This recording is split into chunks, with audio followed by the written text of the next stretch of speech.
A pretty couple wandered down the path. Tally froze, but they were clueless, too busy staring into each other's eyes to see her crouching in the darkness. Tally silently watched them pass, getting that warm feeling she always got from looking at a pretty face. Even when she and Paris used to spy on them from the shadows, giggling at all the stupid things the pretties said and did, they couldn't resist staring. There was something magic in their large and perfect eyes, something that made you want to pay attention to whatever they said, to protect them from any danger, to make them happy. They were so pretty. The two disappeared around the next bend, and Tally shook her head to clear the mushy thoughts away. She wasn't here to gawk. She was an infiltrator, a sneak, an ugly, and she had a mission. The garden stretched up into town, winding like a black river through the bright party towers and houses. After a few more minutes of creeping, she startled a couple hidden among the trees. It was a pleasure garden, after all. But in the darkness, they couldn't see her face, and only teased her as she mumbled an apology and slipped away. She hadn't seen too much of them either, just a tangle of perfect legs and arms. Finally, the garden ended, a few blocks from where Paris lived. Tally peered out from behind a curtain of hanging vines. This was farther than she and Paris had ever been together, and as far as her planning had taken her. There was no way to hide herself in the busy, well-lit streets. She put her fingers up to her face, felt the wide nose and thin lips, the too high forehead, and tangled mass of frizzy hair. One step out of the underbrush and she'd be spotted. Her face seemed to burn as the light touched it. What was she doing here? She should be back in the darkness of Uglyville, awaiting her turn. But she had to see Paris, had to talk to him. She wasn't quite sure why exactly, except that she was sick of imagining 1,000 conversations with him every night before she fell asleep. They'd spent every day together since they were littlies, and now, nothing. Maybe if they could just talk for a few minutes, her brain would stop talking to imaginary Paris. 3 minutes might be enough to hold her for 3 months. Tally looked up and down the street, checking for side yards to slink through, dark doorways to hide in. She felt like a rock climber facing a sheer cliff, searching for cracks and handholds. The traffic began to clear a little, and she waited, rubbing the scar on her right palm. Finally, Tally sighed and whispered, "Best friends forever," and took a step forward into the light. An explosion of sound came from her right, and she leaped back into the darkness, stumbling among the vines, coming down hard on her knees in the soft earth, certain for a few seconds that she'd been caught. But the cacophony organized itself into a throbbing rhythm. It was a drum machine making its lumbering way down the street. Wide as a house, it shimmered with the movement of its dozens of mechanical arms, bashing away at every size drum. Behind it trailed a growing bunch of revelers, dancing along with the beat, drinking and throwing their empty bottles to shatter against the huge, impervious machine. Tally smiled.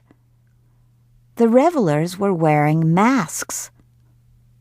The machine was lobbing the masks out the back, trying to coax more followers into the impromptu parade, devil faces and horrible clowns, green monsters and gray aliens with big oval eyes, cats and dogs and cows, faces with crooked smiles or huge noses.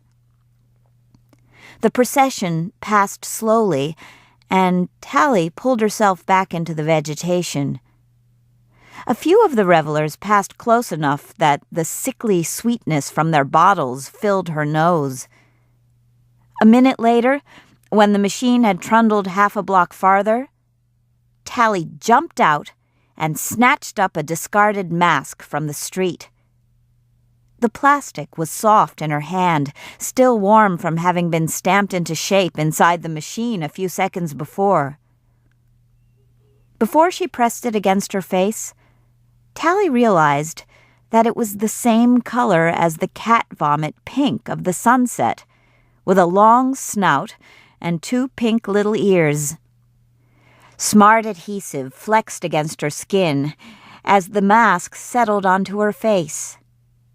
Tally pushed her way through the drunken dancers, out the other side of the procession, and ran down a side street toward Garbo Mansion, wearing the face of a pig.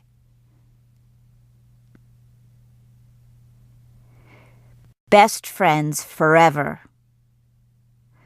Garbo Mansion was fat, bright, and loud. It filled the space between a pair of party towers, a squat teapot between 2 slender glasses of champagne. Each of the towers rested on a single column, no wider than an elevator. Higher up, they swelled to 5 stories of circular balconies, crowded with new pretties. Tally climbed the hill toward the trio of buildings, trying to take in the view through the eye holes of her mask. Someone jumped or was thrown from one of the towers, screaming and flailing his arms. Tally gulped, forcing herself to watch all the way down, until the guy was caught by his bungee jacket a few seconds before splatting.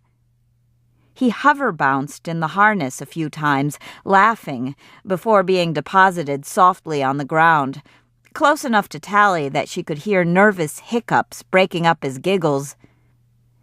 He'd been as scared as Tally.